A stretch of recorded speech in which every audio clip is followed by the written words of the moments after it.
I just wanted to make sure that you listeners are listening to the Drapedomaniac podcast on doayamedia.com. You are, right?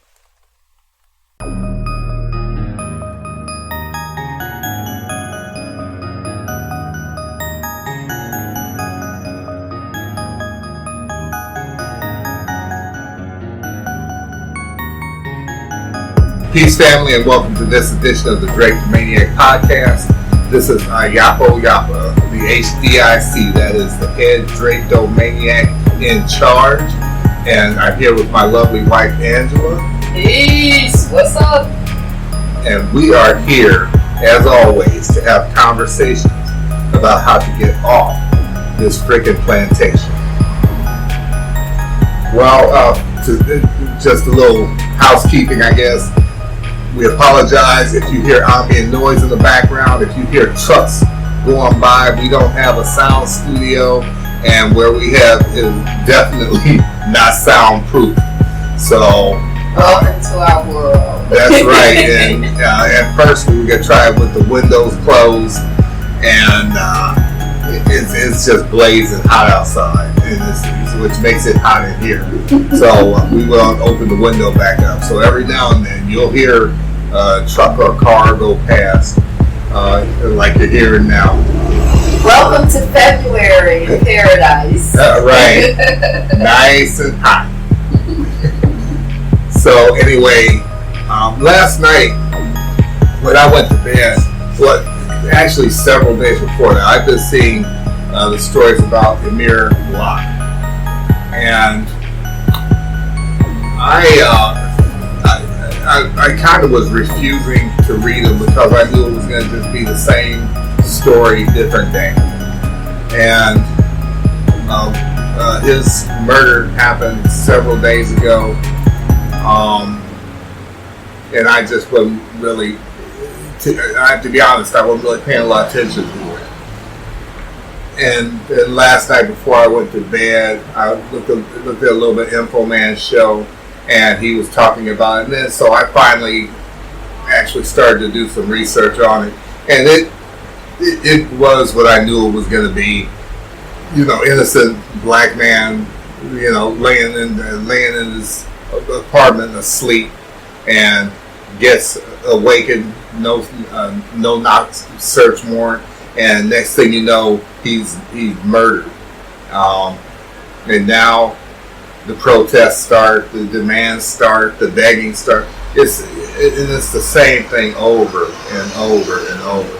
But I have a few things to say about it because I'm upset about it, but not upset for maybe the same reasons that the rest of our people might be upset about it. So anyway, I'm going to give Angela the floor, let her talk for a few minutes, and see what she has to say about it. I don't know if I have anything in particular to say about it. I think that I did see a headline, and I agree that I was resistant to looking at it. I feel that the history of our people in Babylon, in this Babylon, has been story after story, told or untold, of that type of brutality and violence. So that, like you say, it's the same skit, different day. I send love and prayers to his family, his friends, and all of us, as always, in terms of how we deal with his transition and the implications of it, as well as the broader implications of our situation in this world. So. Okay, fair enough. And, I also sent out condolences to the family. And my issue is not with the fact that the families seek justice after these things happen. I mean, you should seek justice. What are you gonna do? Nothing, and just let these these road race soldier cops and murder people. And so I get that part. What I think what my issue has become is that I feel like our people have developed this tunnel vision when it comes to things like this. And when it happens, it happened yesterday, it happened today, and it's going to happen tomorrow. And we march, we some of the marchingest folk on the face of the planet. That's why we so constantly trying to find some shoes to buy. It's because we all constantly walking the soles off our shoes, marching all the time. Just march. Protest. Demand. Who are you talking to? And yeah, I'm probably gonna be upset and emotional and mad because who are you talking to?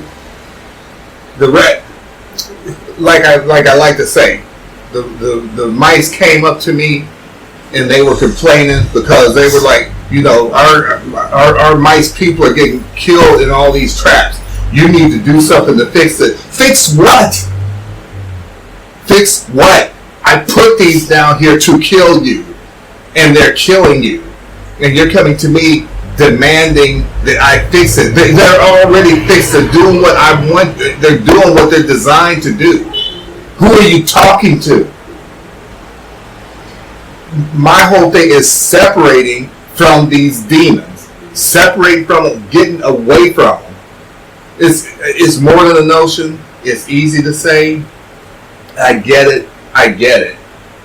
But begging and pleading with them, and so-called making demands when you got no ass behind you, as we used to say in the military. Who are you talking to? And it's more a case of we need to get away from these demons and separate from them as best we can. Now, we also know because of Rosewood, Black Wall Street, countless other cities, and so on. As Angela and I like to say, here they come. Like, you can get away from them, but here they come. With the case of Amir Locke, here they came. He wasn't going to them. He was in the apartment sleeping, and here they come. So I get that aspect of it. But all this, the same stuff that we're saying before, is going to be said again and played out over and over and over again until we get it in our minds that we need to do everything in our power to separate from these demons. What do you think? Well, something that you said caught my attention earlier when you said, it makes sense for the family. I'm not quoting you exactly, but something to the effect of it makes sense for the family to seek justice after, something like that happens. And it kind of caught my attention just because as I thought about it and analyzed it, I feel like that is the reactive mode that we as a people are in. And somehow I feel like we have to get on the front end of it in small ways, in larger ways, individually, as families, as communities, instead of seeking justice after the fact. I hope that we are seeking to live in just societies. We are seeking to live as just people, seeking to live in environments of justice. And if we look around and see that you don't necessarily have to wait for, if someone is driving erratically, I always say, I try to get away from them. I can see that there is a potential for problem. Right. We have done the analysis, I think, for the most part, as a community, sufficiently enough to see that we are in a dangerous, violent situation. The country was founded on dangerousness, violence, violation, and vileness. Their violence is toward our people, toward other people. Their value system is spread throughout the world. I guess that lack of value. their lack of value system is spread throughout the world. When they created the country of the unentitled snakes of Almurdia, it was based on a lack of values and craziness. So that is their way. So to be constantly in reactive mode, it's a little redundant. Like you were saying last night, we need to just, as you've said on the podcast, have our signs that are digital so that we can just change the names if we're going to take that approach. But that approach of seeking justice after the fact, for me at least, is tired. Or I'm tired of that, and I am seeking as much as possible to align myself with justice in my day-to-day life and to stay away from things and people and situations that I think are dangerous in big ways and in small ways. And it's a practice. I don't feel like there is any way to do it perfectly in the world. I feel like I'm trying to figure things out. But, that's just my desire for all of us, that we are living in a just world, that we are living as just people, and that we are, seeking to live in justice. Right. I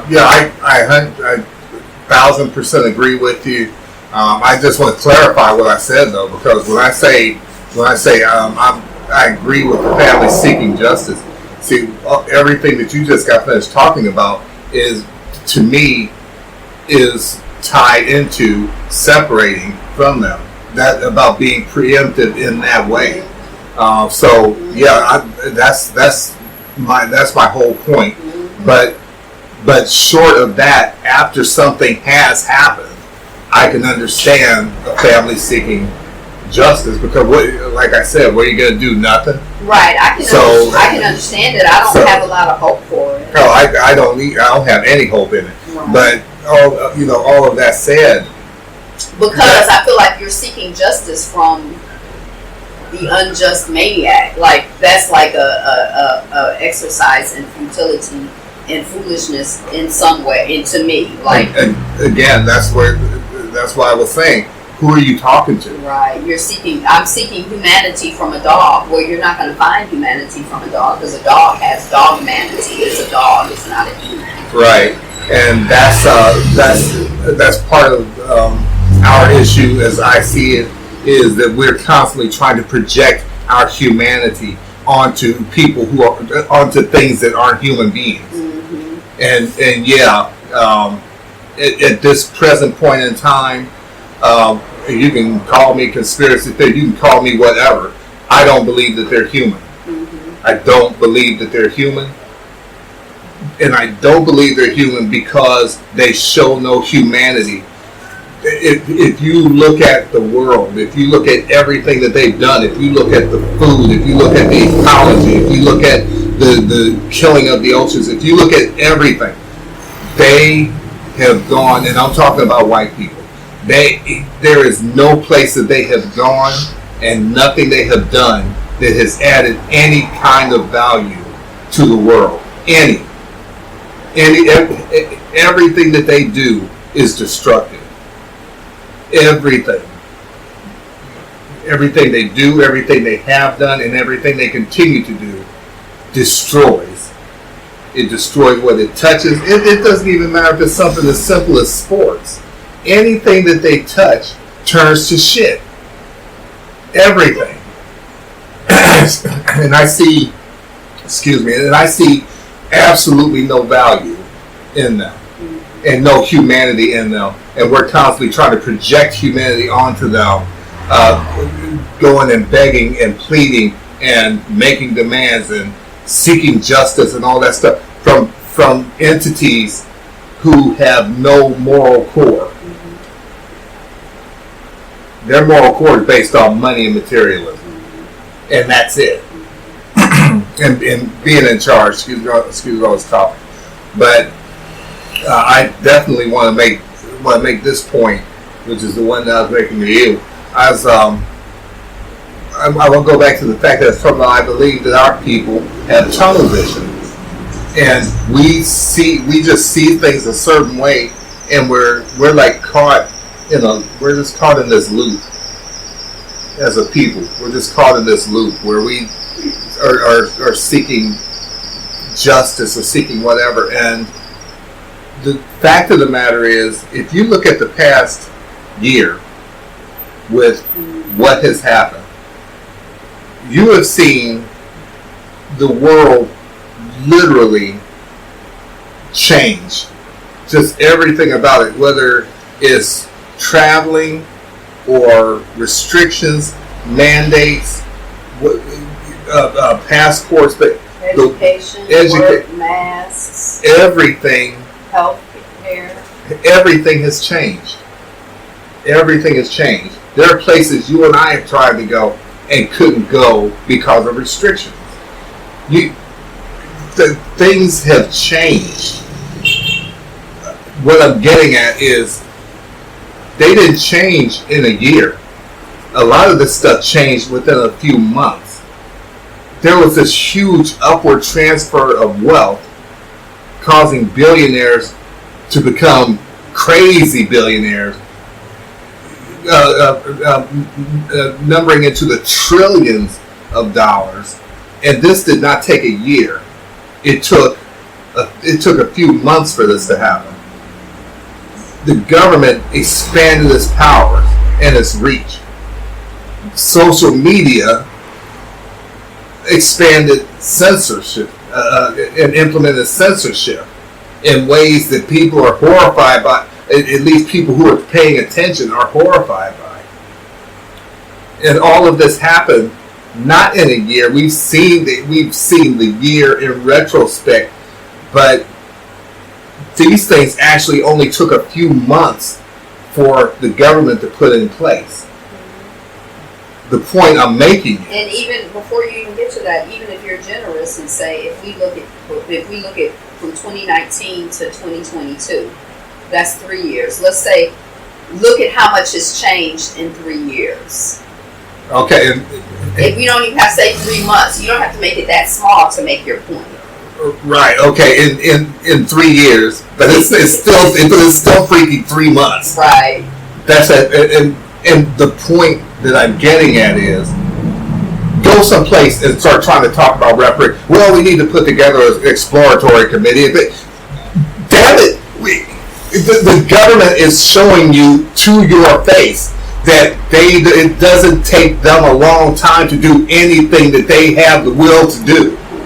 You don't have to get upset about it. And it took them a few months to do what to turn the world upside down and to lock it down and to do all this stuff. Just stay calm. I don't want to stay calm.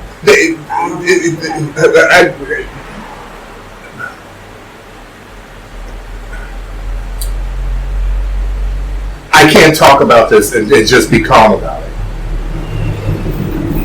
These people put things into place, and it took them no time at all.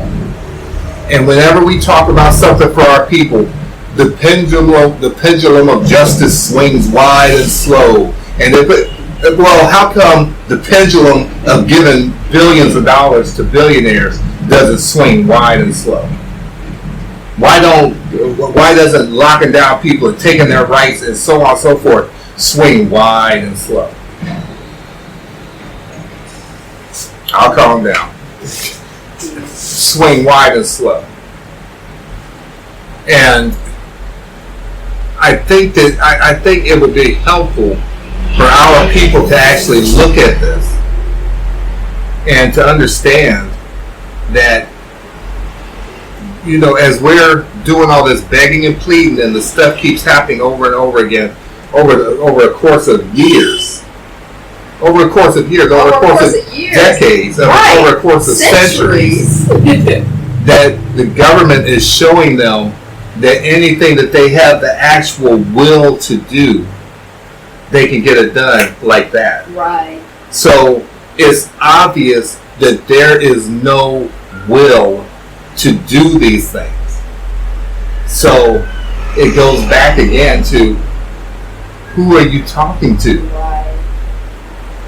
Who are you talking to? And if someone is not sincere, it's no reason to engage in a conversation with someone who's not sincere. It's no need to engage in a relationship with someone who's not sincere. They are not sincere, so there's nothing else to say as far as I'm concerned. Like that relationship, which was effed up from the inception, is ass done for me. There's nothing I don't have anything to say to them. Right. I mean, because I feel like you say, everything that I need to know about who they are, what they're about, how they operate, what their values are, what's important to them, what their intentions are. It's obvious. I mean, it's been made more than clear over our 500-year history with them. And even if you just look at our 5-year history with them or 50-year history, but I mean, it doesn't take a lot from my perspective to see the patterns. Right, and they're constantly showing us, and and like I said, I'm going to calm down, but like I said, they have shown and proven, especially in this past year, that what they have the will to do, they just do it, and they can do it. Absolutely. For us, we need to put together an exploratory committee, a special council, and that's just a whole bunch of BS It's and games. BS and game plan.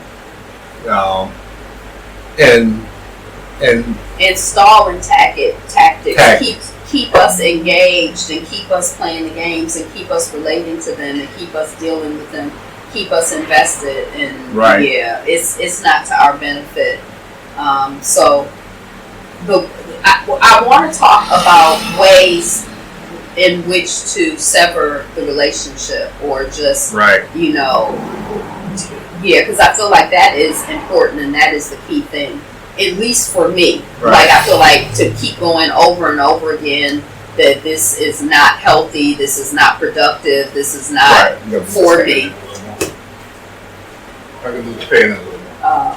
So to keep going over that again and again, like I already got it. I got the concept. I'm done. I'm finished. So some of what's been on my mind here recently and some of what I've been involved in is we've been doing a writers group, a Black writers group, and it ties into our work with Doaya Media. So it's exciting to me. I'm really, really excited about supporting us in righting the wrongs, in writing our stories. I feel that a critical part of creating anything is visualizing and imagining and seeing what it is that we want to create. So I'm really excited to be focusing on visualizing the world that I want to be a part of and how I want to see things getting set right and set back in alignment and set back on track. Right. That's exciting. I know that I told you the whole thing about when I was watching the Eternals. I'm gonna stop paying. I got rid of Disney Plus. I'm not going to pay to be insulted. And I understand that the problem is that as a conglomerate, they have like all these different other stuff that they're tied to. But I'm about writing stories and doing work that promotes our people. I want to read what's written by our people, just like what Ajali writes. I want to read things by our people and for our people who love our people. I'm not real interested, to be honest, in seeing things that are put out by Black people who are team white. Because to me, it's not helpful. I may as well be watching stuff from white people. Right. Yeah, and I don't. Yeah. Good. And I don't. Good. But I'm just saying, for me, I want to see stuff from our people and by our people. And for our people. For our people who love our people. Yes. And respect our people. Absolutely. So, and I don't think, I guess for me, I feel like I don't think that, we've talked about this before, I don't think that any of us as creators are perfect because I have grown up in a system which has done a lot of work to instill certain ideas in me.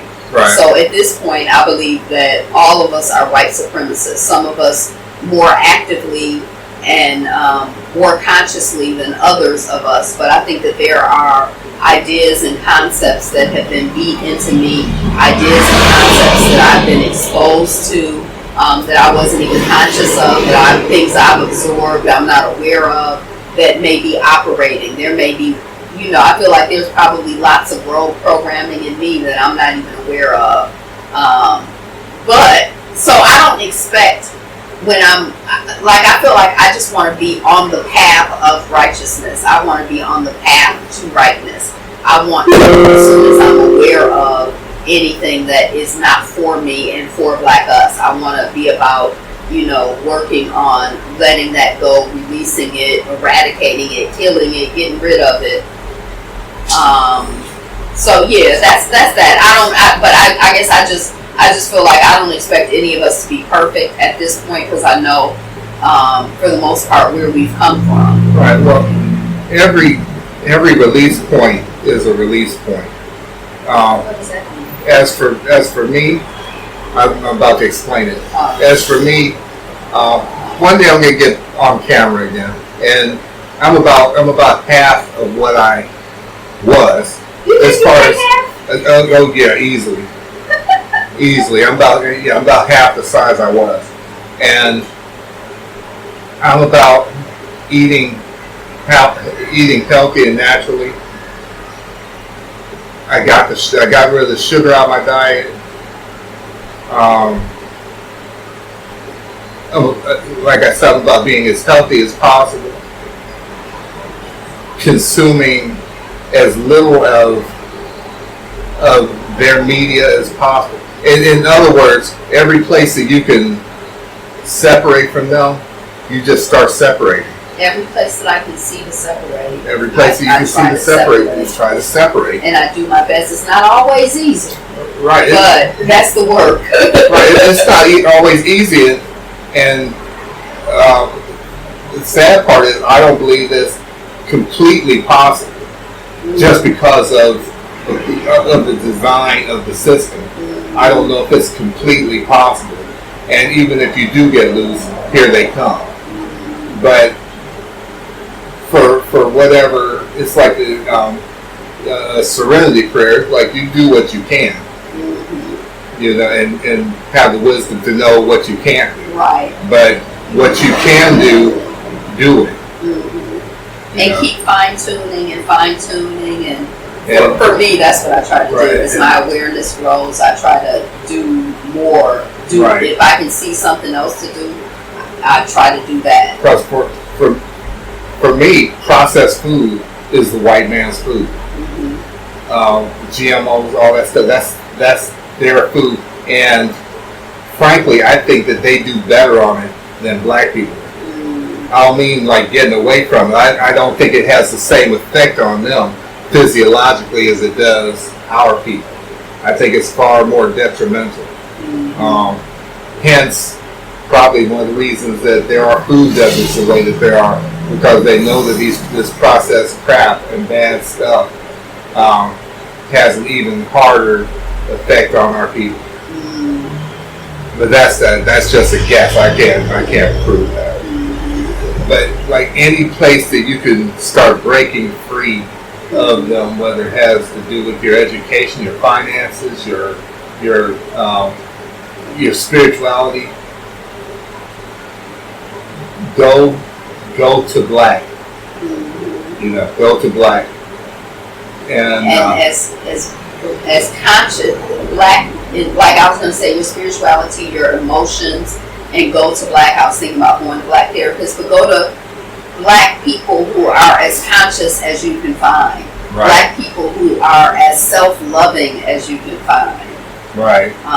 If you get Black food, if you get consuming Black media, try to elevate your consumption. Try to elevate your eating, whatever it is that Right. That's my suggestion. I know you didn't ask for any advice. That's perfect. Anything that helps to break another link in the chain, which I guess the chain breaks, it just breaks, but just getting away from them. Well, the thing about breaking all of the links in the chain is if you just break one link, you might be able to get tied up. But the more links you break, the less effective the chain is, the less potential the chain has to lock you back up and to tie you back in and to draw you back in. Right. So the more links that I am able to break, I try to break. Right. So. Wait, you told me about this movie. I think it was Two could play that game. I've never seen the movie, but you were telling me about the scene where the one friend was telling his friend to, if she won't talk to you, they'll start an argument. And well, his first advice was, and this is actually his first advice is, go get looking good, smelling good, and go over to her place and get up in her face. And if you cannot seduce her, then start an argument. Right. My point being though, after another one of the murders of our people, and we're going and we're begging and we're demanding this cop lose his job and all that, they're just forcing us to argue with them, to engage. They're just keeping us engaged because they know that if we disengage from them, then they've lost us, because they use our energy, they suck our energy, they need our energy, because they don't have that kind of energy of their own. They have money and materialism, but they have no morals, no character, no nothing, no value, no values, no real value system, and they suck it from us. They need us. We don't need them. Exactly, and that's why they just constantly fight to keep us. To the propaganda. The propaganda is we need them, but that's not true. Right, that's about as untrue as it can be. And part of them keeping us engaged is keeping us constantly begging them, and then they'll throw you a bone.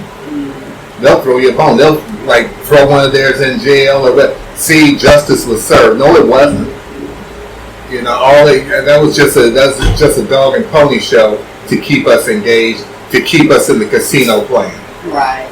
And our analysis has to be deeper in terms of what is justice.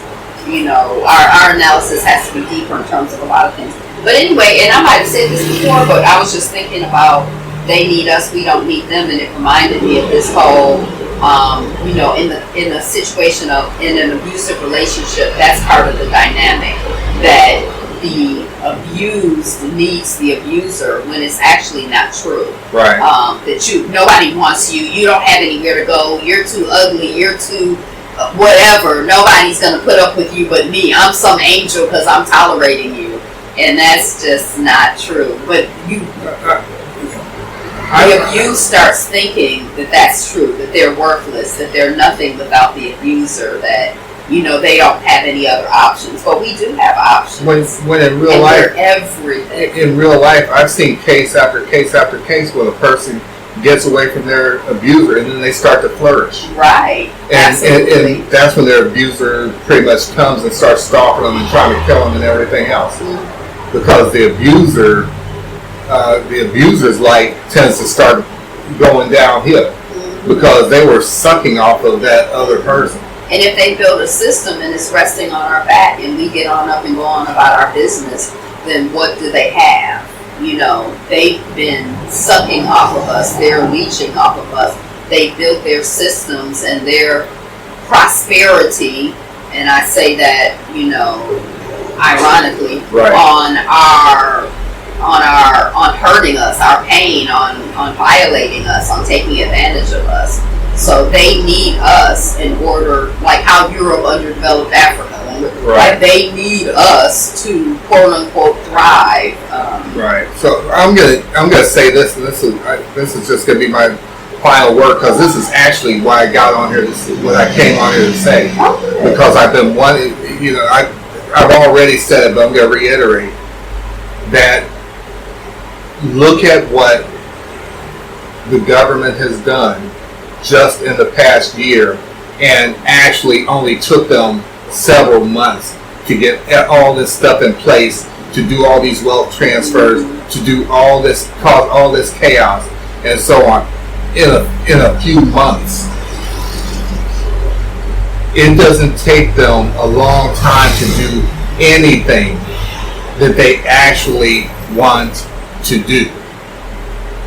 Therefore, it's proof in your face that spending years, decades, and centuries marching, protesting, begging for the same thing over and over again, and nothing's changing and getting considerably worse if you really look at it. It just shows that there is zero will to, I almost even hate to say it like this, but zero will to address these problems. There's zero will. There's zero. Right. That's why I said I hate to phrase it like that. I'm using that for one. Right. Things that are problems for us. Right. But I just say it for one of a better phrase.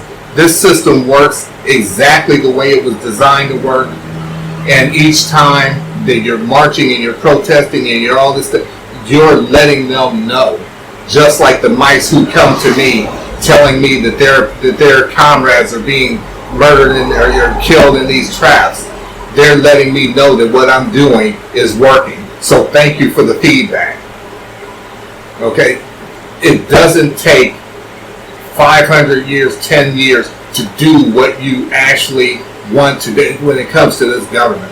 It doesn't take a long time to do what you actually want to do, and they've proven that and shoved it in your face and down your throat. And if you don't see that, I don't know what else to tell you. That's all I have to say. Angela can have the last word. So what I want to invite you to do is just take a moment. If you're sitting down, feel yourself grounded, connected to Mama Earth and connected to the universe, and just take a deep breath in and imagine your energy, being drawn into you, into your family, and into your community. And imagine what you can do in a short period of time, in a long period of time. But imagine what you can do with the resources of your energy focused on your freedom, on your growth, on your development, and the freedom and growth and development of your family and your community and Black Us. So, in just a little bit of time, the power of your energy might transform things. And you might get more free.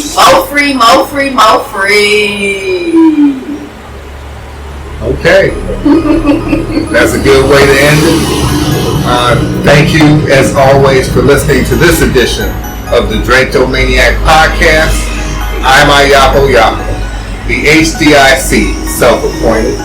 That is the head Drapetomaniac in charge. And I'm signing off with my wife, Angela. What's up? We back! Y'all! We back! And as always, peace and blessings to you, and we will see you on the run.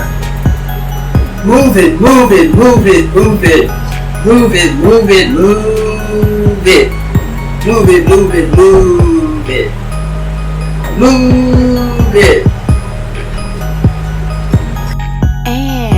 Thank you again for listening to the Drapetomaniac Podcast. Tune in next week at doiamedia.com. DOEAIAMEDIA.com. And again, we'll catch you on the